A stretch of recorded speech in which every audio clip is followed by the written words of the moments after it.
மக்களுக்கும் அருட்காட்சி கொடுத்து தன்னை நாடி வருகின்ற அடியவர்களுக்கு எல்லாம் அருள்வாளித்துக் கொண்டிருக்கின்ற குடியிருப்பு பதவியிலே குடிகொண்டு அருளாட்சி செய்து கொண்டிருக்கின்ற விநாயக பெருமானுடைய அடியார்களே,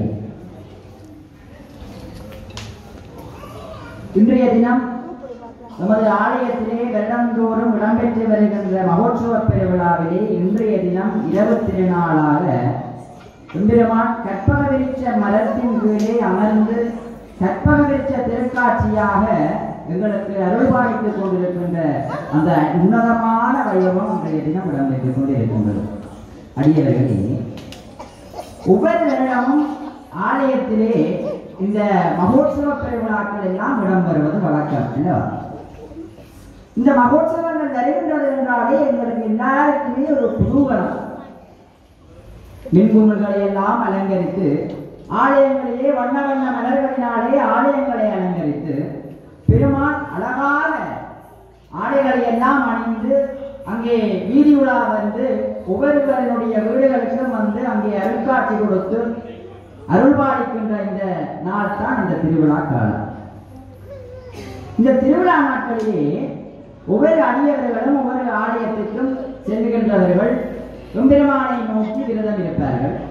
அப்படி விரதம் இருக்கின்ற பொழுது ஒரு அடியவர் என்ன செய்கின்றார் என்றால், எல்லா அடியவர்களும் தான் என்ன செய்கின்றார்கள் என்றால், இறைவா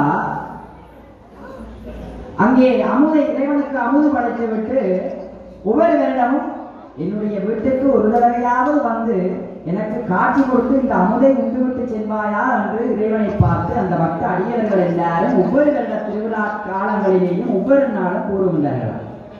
இறைவன் பார்த்தாராம், சரி வருடாவிடம் கூறுகின்றார்களே, ஒரு தடவை கீழே போய் பார்ப்போமே, இந்த பூலோகத்துக்கு போய் பார்ப்போமே என்று இந்த 7 உலகங்கள் இருக்கின்றது. ஐயா சொல்லுவார், சிருஷ்டி திதி சம்ஹார துரோபவ அனுக்கிரகம் பஞ்சகிருத்தியம் ஐந்தொழில்.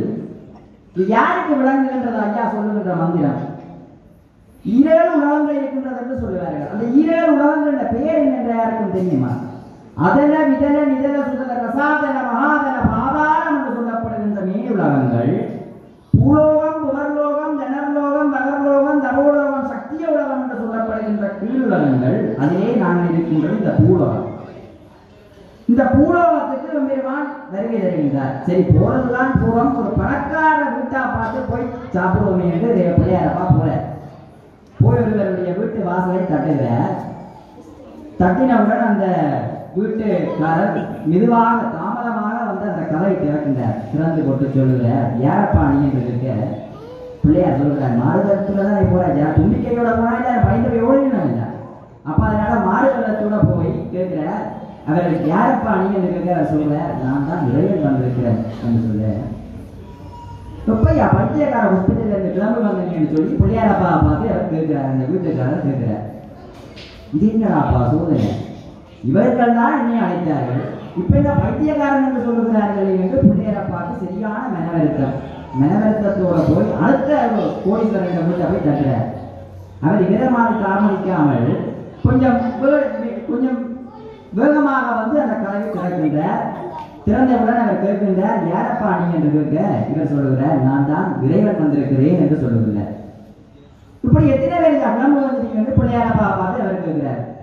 பிள்ளையாருக்கு சரியான ஒரு மனவருத்தம், இவர்கள் தான் என்னை அழைத்தார்கள், சும்மா சிவனே என்று எல்லாருக்கும் மேலே இருந்து காட்சி கொடுத்த என்னை இவர்கள் தான் என்னை அழைத்தார்கள், அமுது படைத்திருக்கின்றேன், இங்கே வந்து என்னுடைய வீட்டிலே உண்டு விட்டு செல்லுங்கள் என்று இவர்கள் தான் என்னை அழைத்தார்கள், இப்போது இப்படி கேட்கிறார்கள்.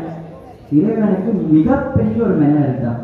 இப்ப அவருக்கு அந்த அமுதை உண்ண வேண்டிய நிலை அவருடைய மனதிலே அகன்று விட்டது. இப்ப தான் கடவுள் என்று நிரூபிக்கணும். மேலே இருந்து வரைக்குள்ள அவர் ஐடென்டி கார்டு பாஸ்போர்ட் விசா எல்லாத்தையும் விட்டு வந்துட்டார். இப்ப அவருக்கு தான் இறைவன் என்று நிரூபிக்க வேண்டிய ஒரு சூழ்நிலை அவருக்கு வந்துட்டு. கோபத்துல ஊரினுடைய எல்லையிலே ஒரு வீட்டை போய் தட்டுகிறார். அந்த வீட்டை தட்டுகின்ற பொழுது எளிய வீடுகளில் இருக்கிற கோபத்தை எல்லாம் காட்டி அந்த வீட்டை ஓங்கி போய் தட்டுகிறார். அந்த வீட்டினுடைய கதவை ஓங்கி தட்டுகிறார். தட்டியவுடன் அந்த கதவு உடைந்து வீட்டினுடைய நடு உச்சத்திலே போய் அவர் விழுந்து விட்டார். விநாயகப் பெருமான் விழுந்து விட்டார்.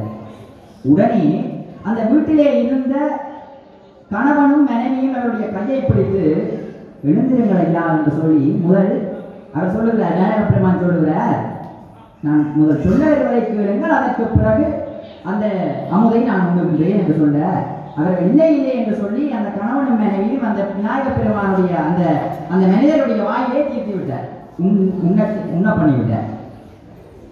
சரி, இப்பயாவது நான் சொல்லுங்களேன் என்று விநாயக பெருமான் கேட்கிறார். நான் தான் கடவுள். அவர்கள் சொல்லுகின்றார், சரி சொல்லுங்கள் ஐயா என்று சொல்ல, அவர்கள் சொல்லுகின்றார், நான் தான் கடவுள் வந்திருக்கின்றேன் என்று. இவர் நினைத்த நான் தான் கடவுள் வந்திருக்கின்றேன் என்று சொன்ன பிறகு இவர்கள் வேட்டு விறுவிறுத்து பயந்து போய் விடுவார்களே என்று நினைத்து அவர்கள் சொல்லுகின்றார். சொல்ல அவர்கள் சிரித்துக் கொண்டிருக்கிறார்கள். இவருக்கு சரியான ஆச்சரியம், என்னடாப்பா வேட்டு விறுவிறுத்து பயப்படுகிறார்கள் என்று நினைத்தால் சிரித்துக் கொண்டிருக்கிறார்களே என்று அவர் எண்ணுகின்றார். அப்பொழுது ஏன் சிரிக்கிறார்கள் என்று சொல்லி அந்த ஏழையிடம், அந்த ஏழையினுடைய வீட்டை போய் தட்டி அந்த ஏழையிடம் போய் கேட்கிறார் இறைவன். நாங்கள் எல்லாருமே ஒவ்வொரு வீடுகளையும் நாங்கள் வீட்டை பூட்டி ஆலயத்துக்கு வருகை வந்தாலும் சரி, எங்கேயாவது போனாலும் சரி, வீட்டை பூட்டி விட்டு ஒரு லொக்கரையும் ஒருக்கா பூட்டிட்டு அலிமாரியை பூட்டிட்டு வீட்டு வெளி கேட்டையெல்லாம் பூட்டி கதவையெல்லாம் பூட்டிட்டு ஒருக்கா பூட்டை ஆட்டி பார்ப்போம் திறவிடுறாங்க. ஆனால் அங்கே அது எதுவுமே இல்லை. ஏனென்றால் அது ஏழையினுடைய வீடு. செல்வம் இருக்கின்ற வீடுகளிலே தான் அதிகமான கவனம் இருக்குன்னு. அப்ப அவர் என்ன செய்கின்றார் என்று சொன்னால், இறைவன் வந்திருக்கின்றேன் என்று சொன்னால் அவர்கள் சந்தோஷப்பட்டு இறைவன் சொல்லுகின்றார், நீங்கள் இறைவன் என்றுதான் என்று எனக்கு ஏற்கனவே தெரியும், அதனால்தான் நான் சிரித்துக் கொண்டிருக்கிறேன் என்று சொல்கின்றார். அப்பொழுது இறைவனுக்கு மிகப்பெரிய சந்தோஷம். இறைவன் சொல்கின்றார், உனக்கு என்ன வரம் வேண்டும் என்று நான் அப்படியே